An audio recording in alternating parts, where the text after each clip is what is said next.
Welcome please to the JVG podcast, where these G's are gonna spread their seeds of knowledge about the league. It's flourishing with these. These funny catchers seem to be well read, esteemed and honest. Like the man himself, Jeff Van Gundy. They are high IQ, so cerebral and funny. So if you're on the bus, just border on the dunny, listen to the JVG NBA Tribute Show.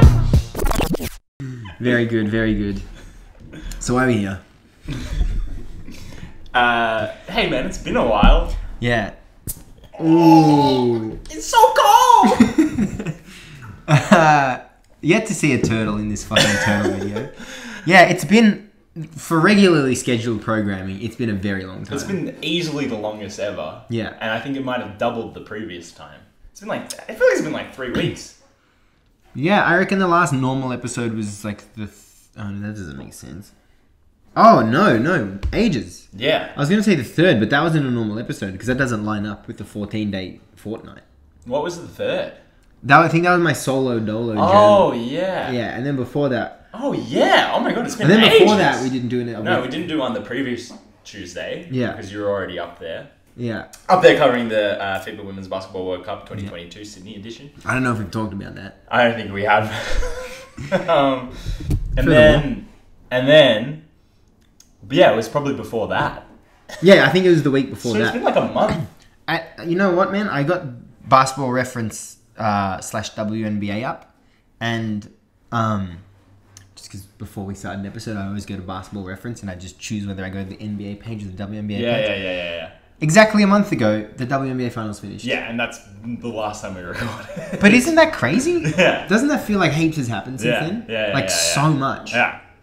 But also, it's like, it's literally the only 4 weeks of the year where there's no professional American basketball happening. Yeah. And there was national American basketball happening. Yeah, exactly right. This is freaking me the fuck out, by the way. Do you want to change it? Do you need to change the clitoral Yuck, tortoise man. thing? Clitoral, I said. Jesus. Also, I think it was littoral. Because it wasn't spelt like literal. We're having a very off mic conversation. Yeah, we are, but I don't know. I think we should cut all of this. Yeah. Go back to the. Oh, now you're in the shit. This is actually so shit. So usually we have a nice little Virtual fish tank going while we record. We're currently watching what was it, a 3-hour turtle spectacular or something like that? Yeah. And it was just not relaxing in the slightest. Yeah, it's so fucking Now I'm gross. looking at clips named Survival Camping 9 feet 3 inches. This is our worst episode. Well, someone's gonna have to click that. Alright. That's open. Alright, now we got the good fish tank going. Should we just start again? No. How long have we got? 5 minutes. Nah, they love this stuff. I'm gonna mark the episode from here. Okay, but just like, we'll leave it in. Yeah, absolutely. We can chuck it at the end or something. Welcome to episode 115 of the JVG NBA Tribute Show. My name is Marco, and joined for the first time in a month is my co-host Lucas. Yep, how you guys going? I feel as though there's been enough talk about me at the FIBA Women's Basketball World Cup 2020. We don't need to touch on it at all. How was your experience? Oh, it was so much fun, man. Yeah. The games were incredible. Mm-hmm. Like, the last 4 games we watched were just got to be top 20 games of basketball I've ever seen, you know, in terms of the talent on the floor. The Australia-China game actually being exciting. And then, Lauren Jackson, obviously. I'm discounting any game involving America because, like, it's gonna be fun, but it's not gonna be competitive. Yeah. And then, seeing Lauren Jackson in her final outing. I was talking to my housemate Ella's mum about this, and, like, you know, I don't think she watches basketball at all. Yeah. And she was just all over Lauren Jackson's 30-plus point performance in that game. It's such a cool way to finish your career. Legit. Yeah. But nah, I mean, I've talked about it ad nauseum. But yeah, it was a great time. I think that's definitely in the shot. Hey Ned, how you going? And she actually pointed out something I didn't realize. I think the last time that the US women didn't win the World Cup or the Olympics, no, I think it was the World Cup, was when Australia won in like 2005. No shit. Led by Lauren Jackson. Wow. Yeah. There you go. It comes full circle. It does and actually it really come full does. circle, yeah. And speaking about coming full circle, we are now at the start of the fucking NBA season. And All of a sudden, we haven't had a week without content for, I want to say 18 months. And by that I mean last week there was no content. What I mean is there hasn't been nothing to talk. You know what I mean? I want to say longer. I think since we started the freaking pod, like there's been something to talk about every week. We started the podcast. What? It was about a week after the 2020 finals. We haven't even had our 2-year anniversary. Yeah. Oh, I think this could be it. Holy shit! Yeah. Oh my god. Yeah. Oh wow! It is actually like next week or something. Yeah. Yeah. It was within the next week. Yeah. Yeah. So we had that, and then obviously we were just doing ramp up preseason stuff. The season started within like 2 months or something. It started early December, didn't it? Yeah. And then we had the shortened gap between the last seasons, and then we just had the WNBA to talk about. Yeah. And then last week. We probably could have talked about some stuff as well. Yeah. You know? Oh, absolutely. There was No. actual news coming out of training camp. We needed the time. I needed the time. We needed the time at off. the very least. Yeah. Have we on this show? We've crowned 3 champions in the NBA and 2 in the WNBA, and we're not even 2 years through. We're not even 2 years through. In fact, we might have crowned 3 WNBA champions because we spoke about who we wanted to follow after the Aces Storm finals. Yeah. But we didn't cover it, which was We did not cover it. That's our regret. Yeah. Today, though, if anyone's still listening, we have our patented top 7, bottom 4. It is patented. It is just as abstract. It predates the plane. It does. And henceforth, that is why we did this. Because we had to stick out somehow. And, I mean, you guys know the drill, but if you don't, it's very simple. We give our top 7 picks and bottom 4 picks for each conference. Yeah. And any questions? Didn't think so. The basic premise about it is the top 7 are like locks for the playoffs. You know? Before the play-in was formulated. But, of the 4 teams that finish in the play-in, we're saying that's the one who's going to make it out of the play-in for certain. Yeah. You know? Like, that's what my 7th pick is for me. Yeah. The bottom 4, obviously, are the teams that they're almost always tanking or just abysmally bad. And then in the middle, what we call the mishmash, that's another patented term, actually. The teams who, they'll show up most of them will show up in a later JVG NBA tribute show segment, as the limbo teams. These are the teams that aren't going anywhere this season. They're not, there it is. It didn't make a sound at all. They're not winning, they're probably not winning in the play-in, and they're probably not getting Victor Wembanyama. Yeah, I couldn't agree more. Let's get straight into it. We got some Aljana tweet after this, and this episode usually does go for a while. So I reckon we just get straight into it. Should we start in the left or the right?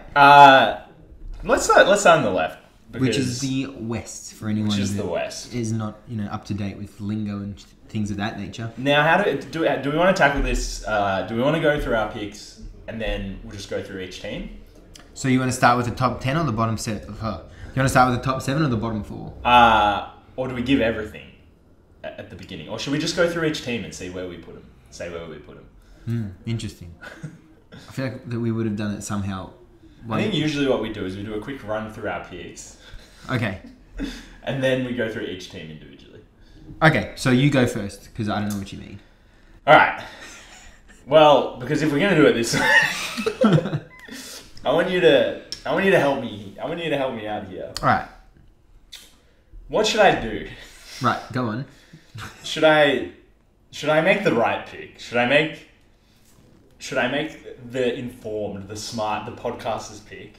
Or should I embrace my new philosophy, which I have referred to about twice in public now, of making hay while the sun is shining? So, I think that she threw it in the bin. I think you should make hay while the sun is shining. You think I should make hay while the sun is shining? I think I have my locks. I have 4 locks for the top 7 in the West, and I did not think these 4 teams were going to be my locks going into this exercise. So I think we should just fucking go. You only have 4 locks. No, well, I've got 4 that were like these 4 teams are gonna make it. All right. And then the other teams I had to think about. All right. Well, yeah. Let me give you my locks. Yeah, I had exactly the same. Okay. So my top 4 locks. We got the Los Angeles Clippers, the Phoenix Suns, the Golden State Warriors, and the Denver Nuggets. Okay. I've got the Denver Nuggets. I don't have any of those other teams. Wow! I've got the Minnesota Timberwolves, the Memphis Grizzlies, and the Dallas Mavericks. Holy shit! So my thinking You for put this whole exercise on its head. my thinking for this was like very deep teams. They got a lot of talent. All of these teams, 3 of these teams definitely have a superstar. Minnesota probably is going to have a superstar in Ants. Yeah. I'm counting Jar as a superstar. And they got something to prove. Like, they haven't proven that they're good teams yet, so they're going to take the regular season a bit more seriously than other, more experienced teams.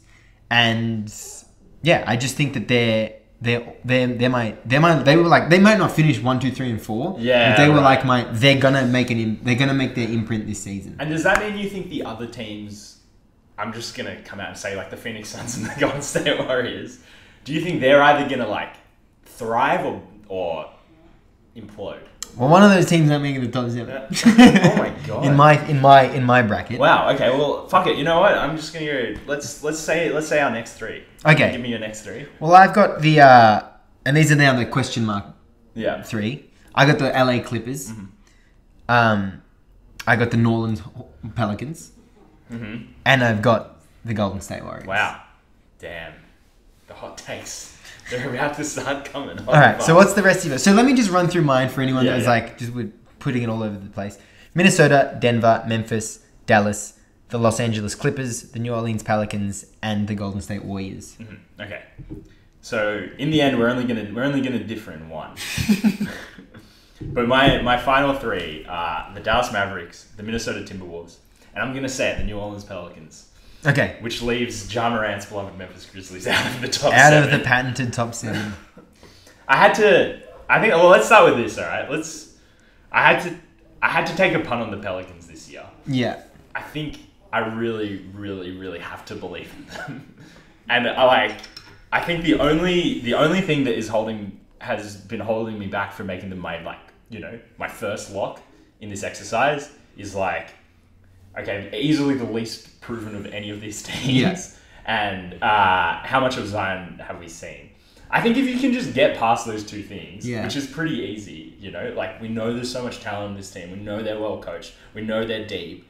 And we know Zion, the last time he was healthy, was the most efficient scorer we have seen in 20 years / ever. Yeah. So I don't think it's a huge step to just be cool, that's probably going to happen. Yeah. And, the fact that all that team has to do is win 48 games to finish in the top 7 in the West, it doesn't feel like that much to do. It does feel like a recipe for success. I've got written here, building off the back end of last season, adding Zion, what's not to love? Mm-hmm. And I actually can't picture you guys losing a regular season game. Yeah. I can't go in and be hang on, so they got Zion, Brandon, CJ.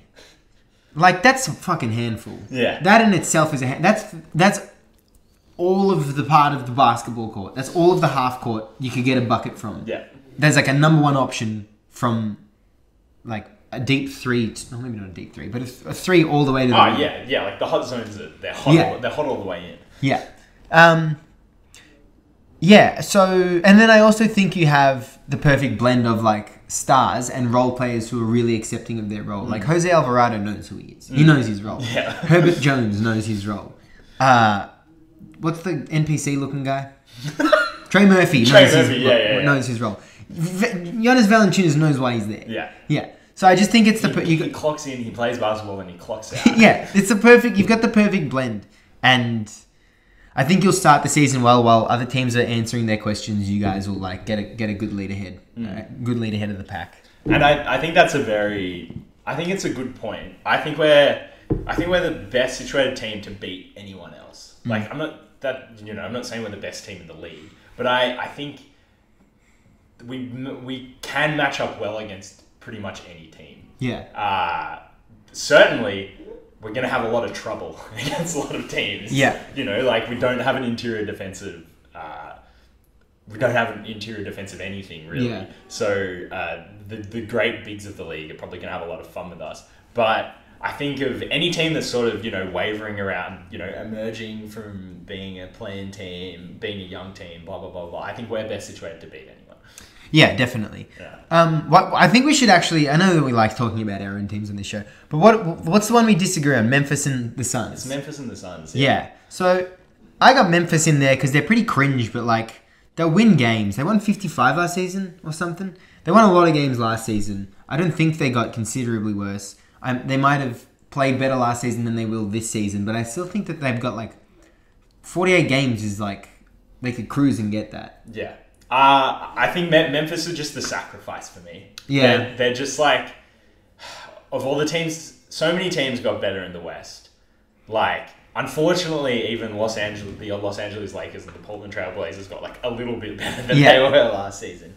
I think Memphis is actually the only team that got worse, and it's not considerably. Like, losing Melton that's not like a needle shifter, but like Triple J being out, that's going to have an impact. Yes, they're the team in the league that dealt the best with absences last season, that sort of could switch it up better than anyone else. 20-5 without Jar, don't need to say it.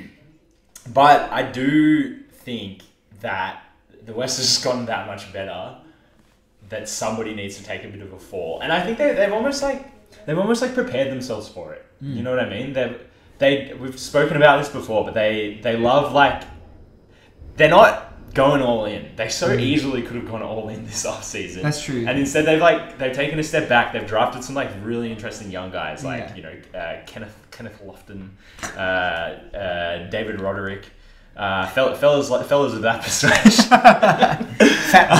Yeah, and like they're setting themselves up to give guys like Zaire Williams, Santi Aldama like more minutes, which is strange. This is not what you think a number 2 seed does. Yeah, is like sort of create opportunities for the unproven young guys to not just have more minutes, but to actually have more of an impact on winning and stuff like that.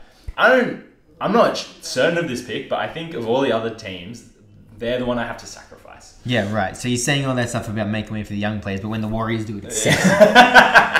I just think there's so much stink around the Suns right now, man. Like it already. You said, is there going to be a team that implodes? Isn't it? Is it not already imploding? Like Jay Crowder, there's one question. DeAndre Ayton, there's another question. Vibes were dead at their media day, like so solemn and sad. And I think that Devin Booker is a proven star, given a great system, but he's not the type of like player that. He's not a superstar. You can't just put him in any context and he'll thrive. I think he needs success around him. I think they've got a great coach, but I think there's just too many questions on the roster. Like Cam Johnson. What is he? Should we back him? Should we back him? I'm not as convinced as the rest of our peers are on Cam Johnson just straight up being the starting 4 for the Phoenix Suns. Yeah, just being incredibly better than he was last season. Yeah. There was just too much cause for concern in their playoff run. Really off vibes going into the season. Yeah. I just think at the end of the day, the Phoenix Suns are a regular season team. I think that should be the takeaway from the last 2 years. Despite making the finals, they're just absolutely at their best in the regular season. The vibes are bad, but they've already kind of gotten all the stink's there, but they've gotten all the shit out of the way. That's fair. That's a fair takeaway. You know what I'm saying? Yeah. I think Jay Crowder's going to be gone within, I don't know, a month into the season or something like that. I think they should pull the trigger on the Jordan Clarkson deal just because, Jordan Clarkson also a regular season player. Yeah. Someone who can just lighten Chris Paul's minutes load. Yeah. And even if they drop 16 wins, they're still a 50-win team. Yeah. Yeah. That's fair. But they did go on that 18-win streak at the start of last season that I don't think is repeatable. No, the vibes... it's sort of like what happened with Chicago. Chicago were really good at the beginning of the year, and then the vibes just completely ended. Yeah. And they're not going to come back at the beginning of this season. Spoilers alert. Given the... And given that 18-game win streak, even if they are performing to their fullest, let's stick with the word vibes. The vibes are so that like them playing to their potential gives me like 7 and 3 out of 10 vibes, not 10 and 0 and then 8 and 0. Yeah. And then 8 and 2. Or 9 and 1. Or 9 and 1. Or 9 and 1. But yeah, I feel like there's not going to be a stretch of the season where they just like fully run away with it. Yeah. And like, I don't know, I don't foresee that. I don't foresee that happening. Yeah. But they did have a lot of win streaks last season. Like quite a few. So many games. Yeah. I have to say I like your gumption here. Thank you. And I like what we've done here because we've drawn focus around from the teams that are probably going to be the like 2 to 6 teams. You know, the 2 to 6 seeds. Like, there's some stable teams in the West, and there's some unstable teams in the West. There's some teams going through changes in the West, and I think we've excluded the ones that are unstable or going through changes. If that makes sense. Well, so this was my thinking between Minnesota, Denver, Memphis, Dallas, the Clippers, and New Orleans. They can't fuck up again. They can't. Or they not that they've fucked up in the past, but they can't fuck up this season. And then my mishmash from the rest, I was like, well, Golden State had just run too well, and they'll probably still win 50 games and be like one of those top seeds. But they don't have to. They don't have to take every single game seriously. Like those other 6 teams need to like prove something this season. And yeah, I think that what's it, 23-24. I think you can fuck. It's a lock right now. The Warriors will win next year's title. But I think this year is going to be preparing for that title run. Right, okay. Oh, you think the Warriors win 23-24? Hundo. Not 22-23? Nah, there's too many players joining the rotation. And even the starting lineup. Yeah, okay, I like that. I like the idea that Moody and Kuminga and maybe Jimmy Weissman are gonna they're emerging this year. Yeah. I think a lot of people are like, well, how are the Warriors going to integrate them into the team? It's like, well, they're not. I get the feeling, a second round exit, but Jimmy W gets like 12 playoff games in him. I think that would do him a world of good. Exactly. That would do him a world of good. Exactly. That's exactly. It's exactly what I'm saying. We shouldn't sip at the same time. Should we just run through the rest of the teams in the West? Yeah, well, should we go? I feel like the bottom 4 is like low key a Mount Rushmore. Yeah, a Mount Rushmore. Like it's like inarguable. Yeah, it's completely inarguable. Who is it? Well, we've got the Los Angeles. No, wait. San Antonio Spurs, Houston Rockets, Oklahoma City Thunder, Utah Jazz. Yeah. It writes itself. It actually writes itself, and they're gonna write it for us as well. Yeah. I don't think I want to. Do you want to talk about any of those teams? Well, I just think if you guys have any questions as to why they're in our bottom 4, you can DM us and we'll just reply to that DM. Yeah. But this is everyone's bottom 4. Yeah, this is everyone's bottom 4. I want to do this for both bottom 4s. I've one team who's going to finish 12th by my calculation. Okay. I think of these 4 teams, the Houston Rockets are the only one with like a recognizable basketball roster, if that makes sense. That's fair. Yeah. I think in both conferences, there's one team from the bottom 4 who, if they go on a really good early season run, there's going to be this like, oops. there's gonna be a lot of consternation of like, oh, is this real or should we just keep tanking? Yeah. And I think Houston Rockets are the one in the West. Yeah, but they come 12th. But they come 12th. Yeah. Yeah. I'm definitely not confident in saying they come any higher than that. No, absolutely not. Yeah. But then, because then when you go to the mishmash, I feel like this really well, my 4 teams. Okay, my 4 teams are Portland, Phoenix, the Lakers, and Sacramento, and I just think it's like, who are you? Yeah, what's going on? What are you doing? Actually, I've only because I was umming and ahhing about the Pelicans Grizzlies thing for so long. I've got Portland, Sacramento, Los Angeles there, and it's so depressing. Should we run through them? Yeah. So my thing next to Sacramento is they aren't in the bottom 4, which I think is that's a win for them. Is it though? I think the 11th seed is so much worse than the 12th, 13th, 14th, or 15th. The Wembanyama mistakes. Yeah. Yeah. That could be the case, but they're... I mean... Not even in the Wembanyama sense. I think it's just a depressing future for your franchise. It's been a depressing past as well. Yeah. They're not... sorry, a depressing... Let's call it a resting place. Yeah. Let's call it a maintenance of the resting place. Exactly. I think they call it the treadmill of mediocrity, but I like the maintenance of the resting place. Lakers have not earned anyone's backing. No. They've not shown a single spark as to why you should say they're my guys for the season. Portland, it could just go so bad. I think it will. So they got Dame. He's the next best guy, Josh Hart. He's the biggest gamer on that team.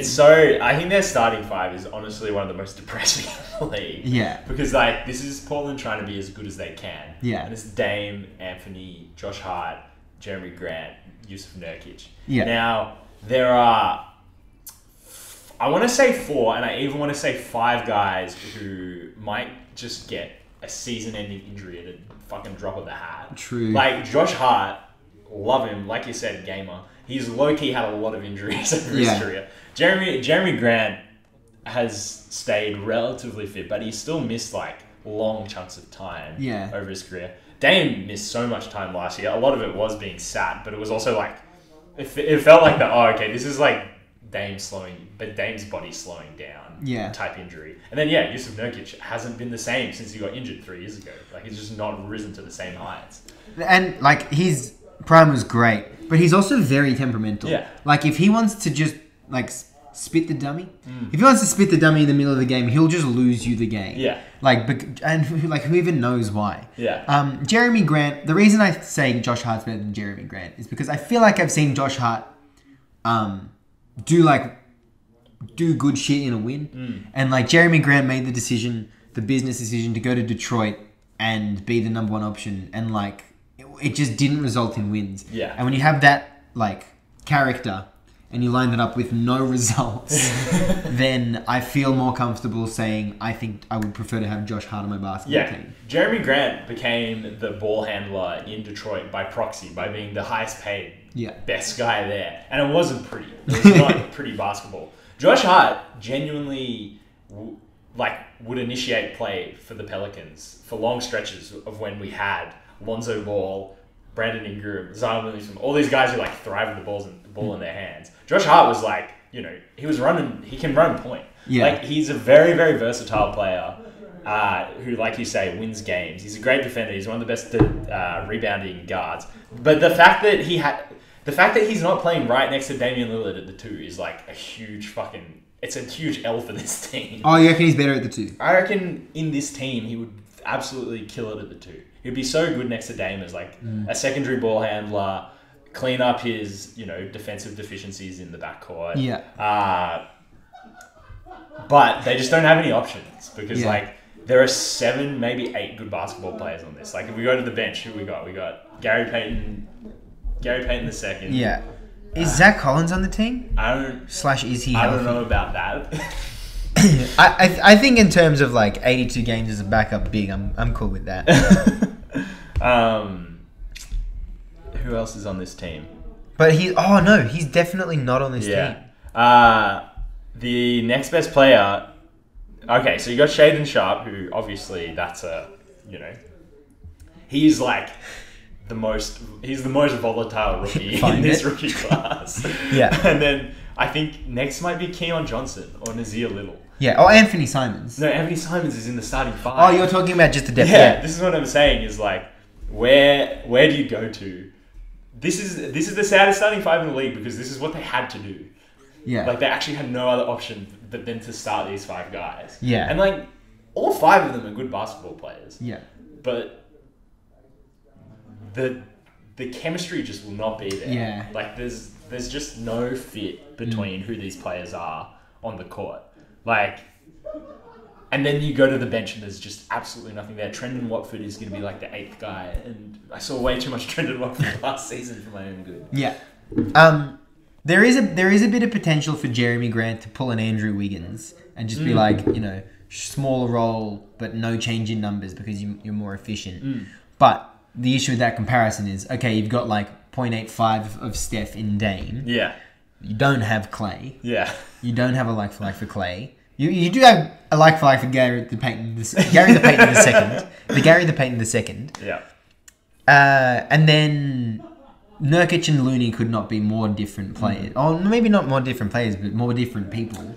Like Looney will fulfill his potential and role every game, whereas Nurkic, you know, it's been whispered that he spits the dummy from time to time. But yeah, I think that also, even if those 5 players work really well, at some point one of them or a couple of them are going to be on the bench, and that's really bad. Yeah. That's a cause for concern. Exactly, and we know Jeremy Grant's a capable role player. Like there's the hoo-ha about how easily he will accept a smaller role is there, but it's just there's just no depth, and these are guys who get injured. These are guys who get injured all the time. Yeah. These are guys who get injured all the time.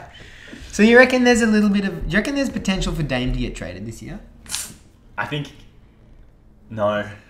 I don't think it's just... I just don't think it's possible. That's fair. I was just listening to the Bill Simmons podcast Over Unders. Who's that? Fucking who knows? What's that? And I think the idea is if things go bad in Portland... Just trade whatever role players for Russell Westbrook and the last 2 unprotected Los Angeles first round picks. Yeah, because that's fair. I don't know where Dame goes. Like, is he not in the Westbrook trade? No. Damn. I think they're so committed to him. That's committed true. to him being central to this team. That's true. Maybe there is though. Because he's like 32 at this point. Yeah, isn't he? I know. Yeah. I mean, that would be great for LA. I think it would be great for LA too. Yeah, he's 32 this year. They got married last year. Congratulations, Dame. I think it would be crazy for I think it would be crazy for Portland to do that, unless they just immediately start shopping around Jeremy Grant, Josh Hart, and Yusuf Nurkic. Yeah. And be like, all right, cool. We get all the cap space from Russell Westbrook. We get a couple first rounders. Anthony Simons. We'll see what happens with him. Yeah. But it just doesn't strike me as the vibe of this team. Yeah. Well, speaking of vibes, are there any other teams you're vibing that you want to talk about before we move over to the East? Bottom 4, no. Top 7, we've talked about a little bit. There are some teams we can talk about more. Well, the Mishi? No, because I don't. Well, we know what we're saying about the Lakers. The Lakers, even if a healthy AD adds 12 wins to this Lakers team, that's not even a lock for 8th place. Yeah. So, yeah, there's nothing proven here. There's nothing proven here. Yeah. I'm interested in why the Clippers weren't in your immediate locks. My immediate locks? Just because they haven't been over the past few seasons, and now I'm pretty sure Kawhi is back for opening night. I don't know, though. He is. Yeah, but, like, you don't fucking know. Yeah, right. I see what you're saying. And I think that the other 4 teams, like, Kawhi might get 40 or 50 games out of. PG you might get 40 or 50 games out of. And then there's still, like, will it fit questions. I definitely think it will with their new additions. I think that by season's end, Wall will be the starting point guard, and I think it'll look really, really good. But I just think there's still questions around this team. Like, there's a bit of boom bust for them, whereas the other 4 teams have a lot of continuity. They're going to start well. You would assume that they're going to start well. And they've also, like... Those other 4 teams have shown that they're here, and it's happening, and it's now. Whereas, the Clippers have some questions going into the season. I think those 4 teams that I picked before everyone else was just like, there's no questions, good feelings coming from last season, good teams. Yeah. I just think the Clippers are too deep to not be a lock for the playoffs. They won 42 games last year off 31 games of Paul George, 0 games of Kawhi Leonard. That's true. They've added, Norman Powell. They've added John Wall. They've added Robert Covington, essentially, in this iteration of the team. I actually don't think any other team in the league has, like, the depth they do. I think, like, the drop-off from 2 to 3 is noticeable, because it's like, all right, Kawhi Leonard and Paul George, John Wall at, like, the injured end of his career, or is it maybe, Reggie Jackson, who shot literally the worst of any guard in the league last season? I think it was the man that we didn't even know was sick. I think it's Norm. Yeah, and that was going to be my third option. I think that it'd be him. Yeah, and then it's just like, okay, if Kawhi or PG have to sit, then like Norman Powell's just a starting wing player, you know, like he can really, he can play the 2 or the 3 easily, and he's so capable. So I just think if Tyronn Lue cruised this team to 42 wins last season, and they got T. Lue. Yeah, I think he cruises them to 50 this year. Yeah, I think. Yeah, I actually feel really good about them. I was thinking. We'll probably talk about we're definitely going to talk about our like ring predictions. Tomorrow on the Deep night. too. And I think that looking at the whole picture of the West, I think the Clippers are one of the teams I'm like, that like give me a real. I actually think that I could talk myself into them winning the ring. Yeah, absolutely. Absolutely. I agree with you. Now, before we move on to the Brighton conference, who's the most experienced player on the Los Angeles Clippers? Is this a question for me? Yeah, who has the most years in the league? Well, it's okay. So let's think about it. Because John Wall and Paul George are in the same draft. And there's got to be a player I'm forgetting. Okay, so that's the player I'm trying to think of. Right? Can you give me a position? I feel like it'll give it away. Okay. Oh, yeah, just small forward. This guy. And Kawhi Leonard was in that draft as well, wasn't he?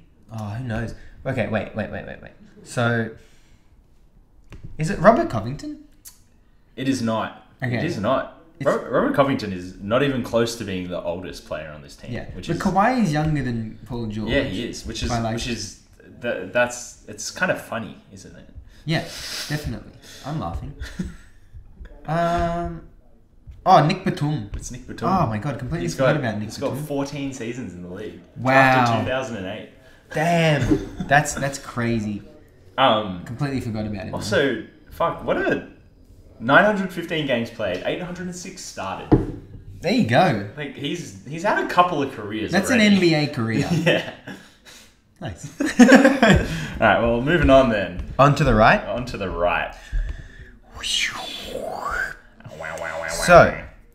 the right. So who you got locked here? Who have I got locked here? That's what you're seriously asking me. Milwaukee, Philadelphia, Miami, Cleveland. Those are your locks. Those are my locks. So you're forming some sub tiers here. Those are my NQAs. Yeah. No questions asked. Yeah. You are unnegotiables. Yeah. So do you disagree on any of those? No. Okay. So no. Milwaukee, I don't think you need to. I feel like I'm not really going to make a case for Milwaukee or Philadelphia. Miami will like just cringe their way to the top of the East yet again. I don't love this Miami team. Neither. I don't love them. I took the under or over? I took the over. You took the over and I took the under, in fact. I think that... We've got to butt heads about it right now. Irregardless, I feel like either of us will lose by max a game and a half. Like, they'll be right in that 50 to 46 range. Yeah. But I don't love them. But yeah, looking at the whole rest of the East, I think that Cleveland just have the least amount of questions and BS around them. And yeah, like they have so much scoring to take them through the regular season. Yeah, they what was their record last year? It was I think it was 45-37. 45-37. Was it? That's with 44-38. Okay. That's with like a litany of injuries and also like no one really having played together. Yeah. You know, very much at all. An emerging all-star, a rookie. And they've added Donovan Mitchell to the brew there. That's guaranteed 50 wins. Like I think even if you didn't add Donovan Mitchell to the brew, that would be a 48-win team. Like you can't. It would be so hard to argue that team can't win 4 more games than last season. Yeah, so, Y2 Mobley is a big... I think Y1 to Y2 Mobley is a big thing. That Y1 to Y2 and then that Y2 to Y3 jump. Evan Mobley, game 1 to Evan Mobley, game 82 was like, what the fuck is going on? Yeah. Like, this guy owns the league. Yeah. In fact, it might have even been by game 19. I was like, he's like a top 5 defender in the East. Like, yeah. Was it him or Scotty won Rookie of the Year? Scotty won it. Yeah, there you go. Scotty won it. Scotty won it. All right. Well, we're happy with those picks. So those are your locks. Were they at the top of your list as well? They're in my list for sure. Yeah. Okay. Well, who are your other three? My other three while are we're talking about it. the Boston Celtics, Okay. the Brooklyn Nets, Okay. and the Toronto Raptors. Okay. So I disagree. I've got the Brooklyn Nets, the Boston Celtics, and instead of the Toronto Raptors, I have the Atlanta Yeah, I Hawks. thought it would be exactly that. Okay. So then why didn't you freaking pick that? Crack, clack, crack, clack. I'm done backing the Raptors, man. You're done backing the Raptors. They're just so fucking boring every single season. That's it. I don't think it matters. I think. I will make hay while the sun is shining. I agree with you, man. It's so frustrating that this team is not committed to like making their rotation deeper than 7. Yeah. And I don't think they're boring to watch, but they're certainly strange to watch. Yeah. They will continue to be one of the strangest teams in the NBA to watch. But man, like every single player on this team is either at their peak, like in their prime, yeah, you would say, fuck, that's a or good is point. Getting better. Like Scotty Barnes, we're talking about Y1 Eban Mobley to Y2 Eban Mobley. What about Y1 Scotty Barnes to Y2 Eban Mobley? Yeah, Scotty Mobley. Yeah. And then don't even get me started on OG Adam Mobley. No, I didn't really have a point to make about him. But yeah, like you got Fred VanVleet and Pascal Siakam are like all-stars level players in their prime right now. Like Fred VanVleet just had the best season of his career. Everyone else gets better. They haven't added anything, but I don't think they need to be a top 7 team in the East. That's fair. That's fair. Looking at them last season, it is pretty good. Like they did have a pretty good year. They're just. I think they're just too well run and too well coached, yeah, that's too well personneled to not finish 5th, 6th, or 7th. Like, Yeah. I think that's exactly where they'll be. And now, you know, if you want to talk more long term, which is not what this pod is about specifically, where's the avenue to a championship? Yeah. Do not see it. Yeah. But I think in terms of being a playoff team, they're a lock. Yeah. Yeah. Yeah, I think I agree with everything you've said. Yeah, but I like your. I accept your point. It's just like there's a level of like, what's it? Not arrogance. There's like a level. What are they doing? What's the word for what they're doing? Because I don't even think they have that thing of like, oh yeah, we're making the playoffs. Like they're kind of, they have that young upstart, you know, clip you on the jaw type attitude. Yeah. But like I feel like they're meeting us with this like, what's the word? It's not arrogance. It's like when a kid throws a tantrum. What's the word for that? Throwing a tantrum. I don't know. In petulance. Let's use Petulance. Petulance. Yeah, sure. I'm just fighting their petulance with petulance. Right. Okay. It's like they don't want to accept or do anything. Yeah. They you don't want want to change. Oh, then I'm not going to change. Yeah. Okay. So, or I am going to change. I'm going to start the petulance. And the reason I picked Atlanta is because they were an above 500 team that had added Dahunte Murray. And also they stunk up the joint at the start of last season. And they still ended up with 43 wins. So I just think that the avenue for them having like 47 wins is there. I do not like this team outside of Trey and DeJounte. Like, I don't... Okay. DeAndre Hunter, who just signed a 4-year, more than $25 million a year extension. Congratulations, by the way. DeAndre. Get that bag. King. Apart from him, I do not like anyone on this team. Clint Capella's fallen off a cliff, and Onyeka Okongwu hasn't come to meet him. You know, I think there was this talk that he was just going to slide right into the starting center slot on this team. He just has not been good enough for it.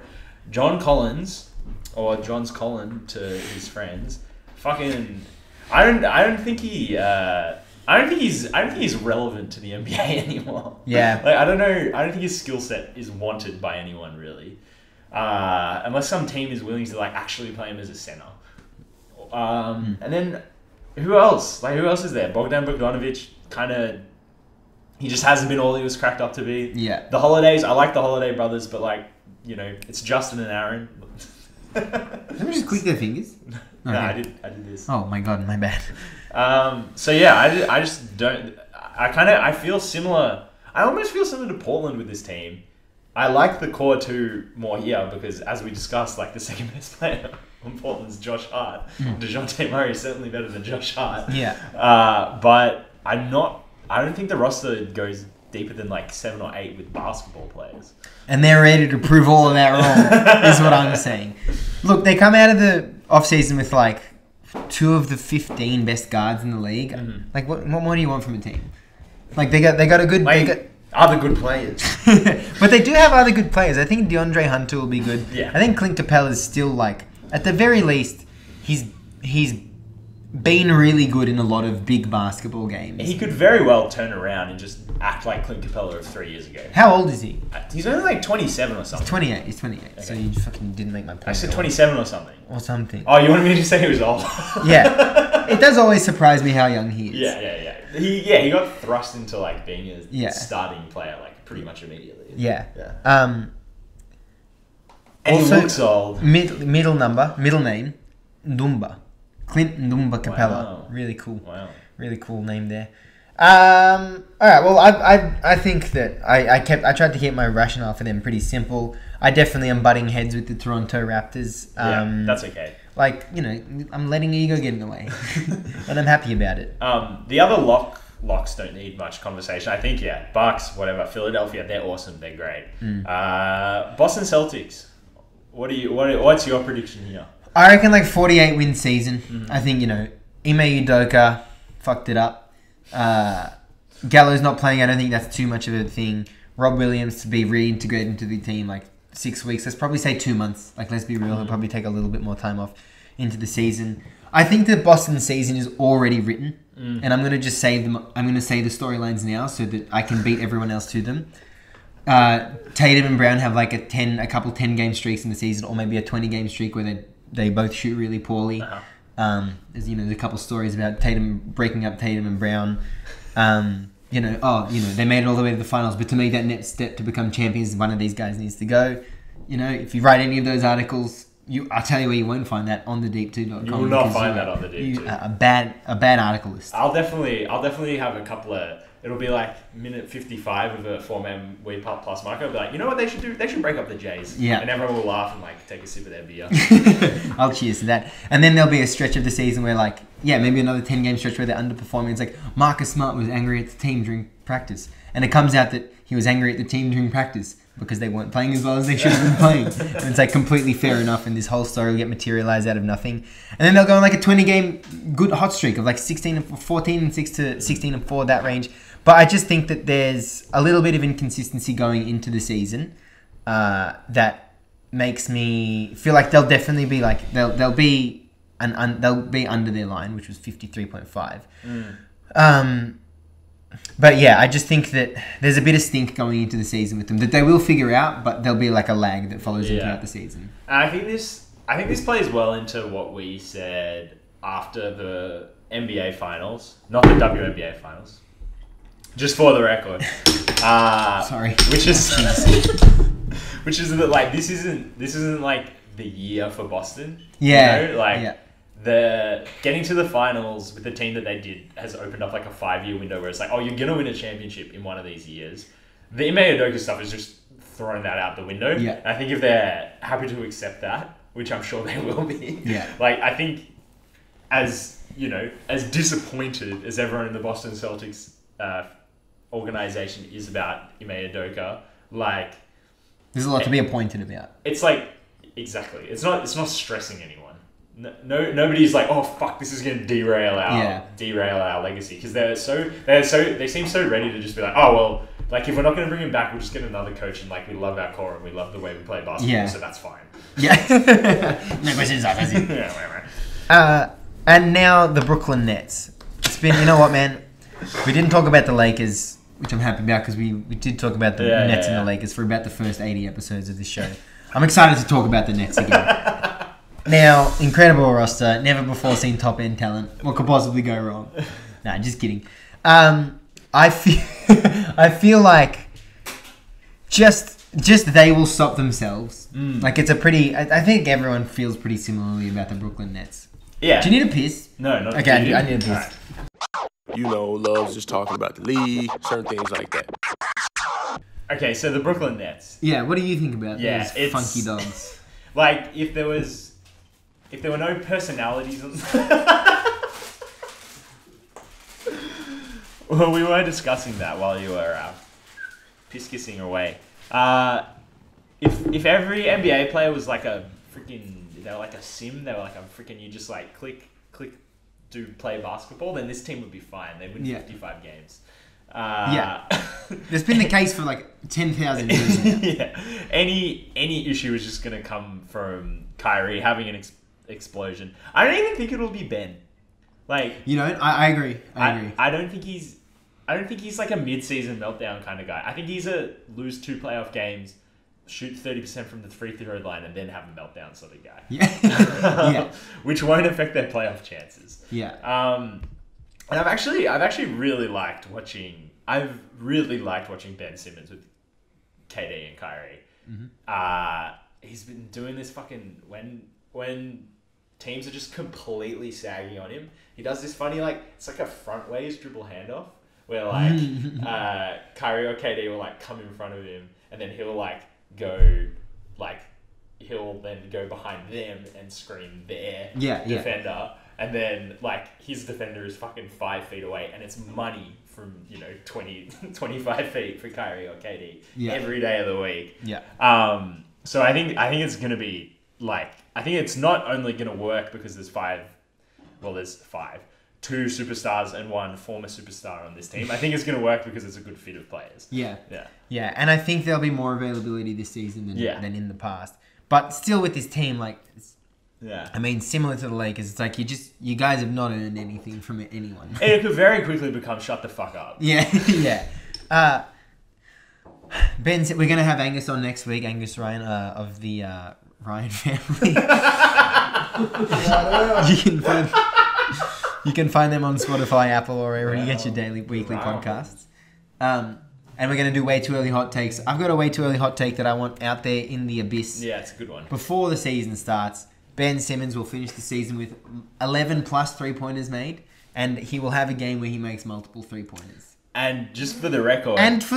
if he has 2 games or multiple games where he has multiple 3-pointers, I'm wrong.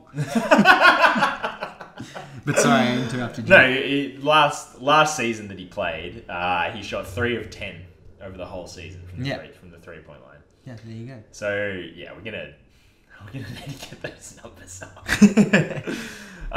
Okay, go on. Well, should we go to the bottom 4 here? Yeah. Yeah. I think it's pretty simple here again. Oh, let's figure it out. So Indiana. Charlotte. Yeah. On account of everything. LaMelo. Yeah, you don't even want to talk about it. I just feel I've got written next to them, pour one out. Yeah. Well, let's see that. Yeah, Miles Bridges not playing basketball, never should. LaMelo is actually out for enough games that like it'll be too late. Yeah. It'll be too late for them to think about making a playoff run. Yeah. And James Bouknight just went to jail, so Actually, yeah, he actually just got done for a DUI. So the curse of the curse of the curse of breaking the law. Yeah. They're gonna be so bad, and also I think with LaMelo out, they'll just be incentivized to lose so quickly. They hired their old coach, who fucking sucks. He was bad. Their team was bad with them. He was so recently as well. Like they were so bad with him.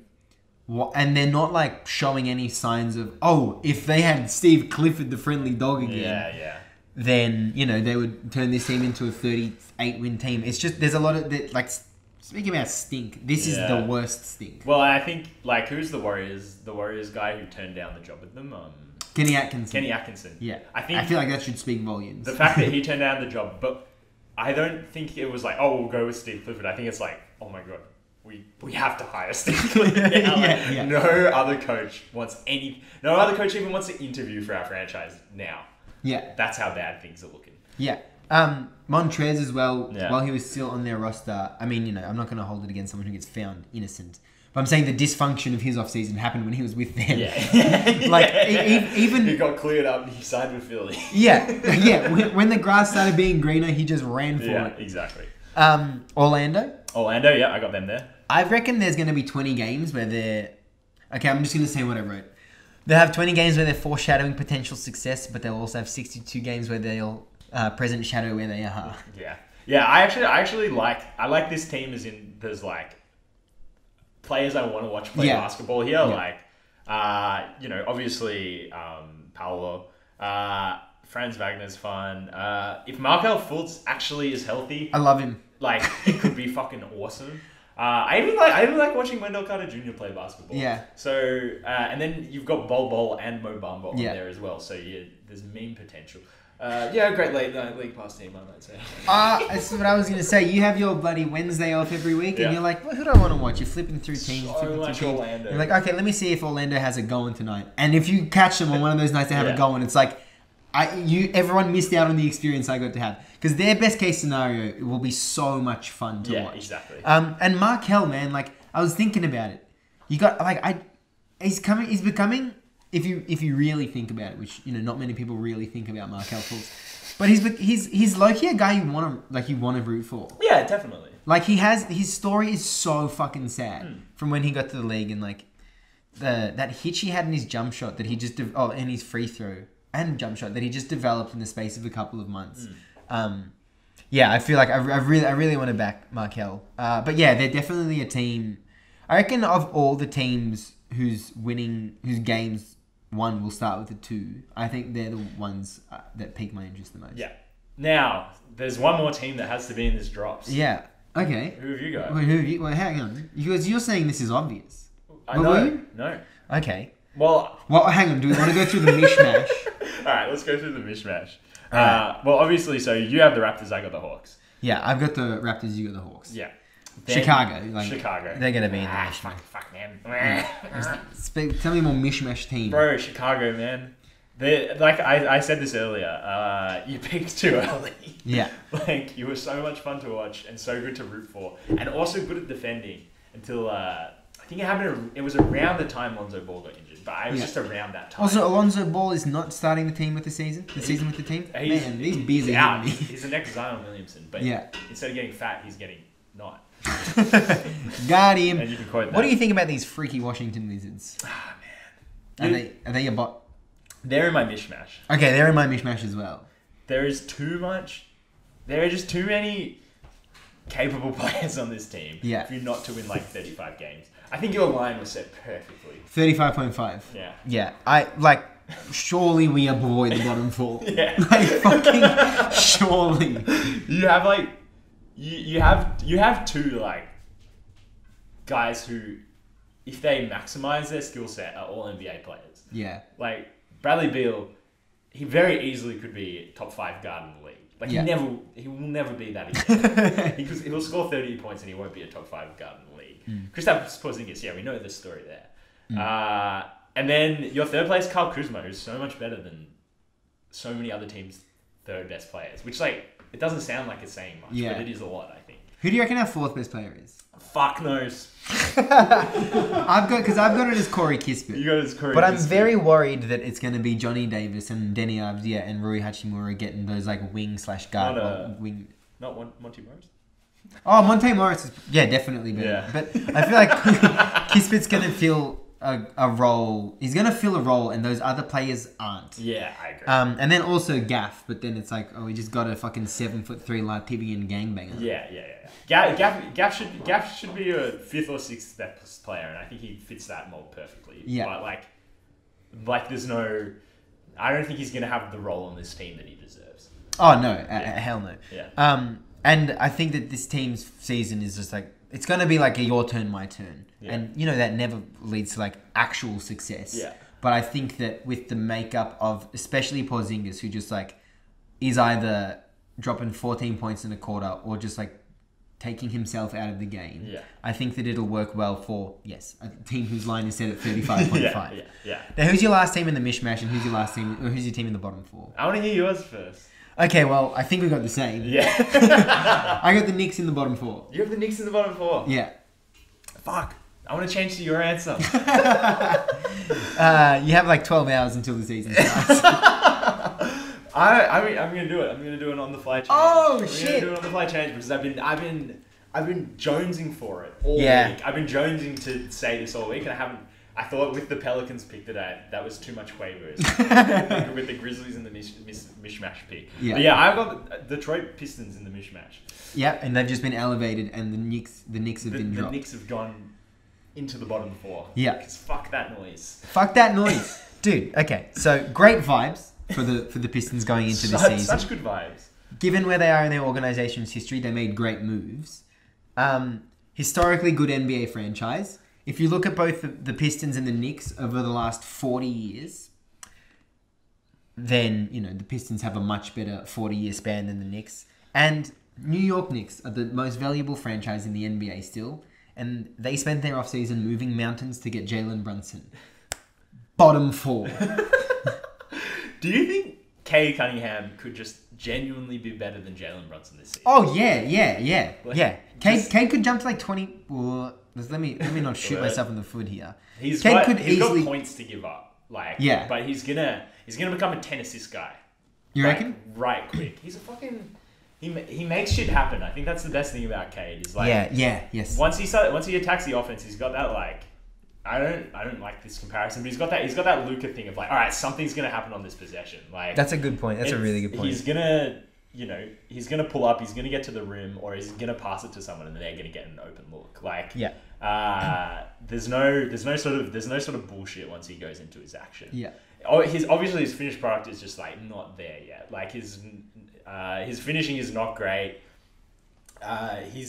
He will develop like a good sort of like, you know, dribble mid-range pull-up game, pull-up hezzy Jimbo, you might even say. But like, I think this season, like, he doesn't need to completely carry this offense. Like, Jaden Ivey looks good. They're gonna have, I think, one of the most interesting big rotations in the league, like between Beef Stew, Jalen Duren, and I dare to say Bojan Bogdanovic. Like, we'll play like the four. Yeah, like I think he'll fit so well at the four next to either of those guys. They also have Nerlens. And then they got Nerlens that you can throw on, so you can give Bojan a bit of time off, have Beef Stew at the four. You can have Marvin Bagley at the four. Like, if Marvin Bagley has to be your like third option at power forward, that's kind of like house money there. Yeah. Like, he can do some really interesting shit. He actually wasn't bad at the end of last season. Yeah, he was good at the Pistons. Yeah. I'd say he was, fine with the Pistons. Yeah. So I think the fact that you have these like two really exciting guards who, like, I think complement each other's play so well. Like, Cade's a playmaker. Jaden Ivey's a scorer. And then Sadiq Bey was just this absolute firecracker last season. And he looks like he's getting better with every game he plays as well. So there's a good basketball team there. Yeah. I would like to ditto everything, and I'll take, since you've taken the Pistons, I'll take the Knicks. I feel like, okay, so after their off-season, we found out that they traded Ousmane Dieng. That guy. For 3 picks, and he was a lottery pick, and we found out they traded him for 3 picks that were not lottery picks, were guaranteed to not be lottery picks. They're about the worst 3 picks in existence. So that right there is like... They were forged by the Dark Lord to be the worst 3, the most protected picks you could ever have. Yeah. So that right there, bad. Yeah. That was like, okay, let's just guarantee we don't get a lottery pick for this lottery pick. Yeah. Then the Pistons were one of the teams that benefited from their dumb fuckery by getting Nerlens Noel. Which was also the Charlotte Hornets dumb fuckery. Let's not let them get off the score. Well, we haven't. they are being held to account for sure. But yeah, Nerlens and Burks going to the Pistons. I feel like if the question is Pistons or Knicks, and the Pistons are one of the teams that benefited from the Knicks fucking up, I feel wrong. Yeah. Picking the Knicks over the Pistons. Yeah. So I'm picking the Pistons over the Knicks. I think that both of these teams are like worst case scenario 30 wins, best case scenario 40 wins. But I'd much prefer to pick the team that's on the uptick than the team that's like been hovering around that range for a few years now. Yeah, 100%. And I think like with the Pistons, it's all upside. It's like, oh, if this player, if this player gets better, it makes them this much better. If this player can do this, oh my god, the camera finally tilted. Grim look. You listen to Tilted by Lupe Fiasco? No. Alright, well, we'll listen to that on the way to the El Jano, I reckon. No, leave it, I reckon. I reckon it's kind of funny. Now that's very funny. Hello.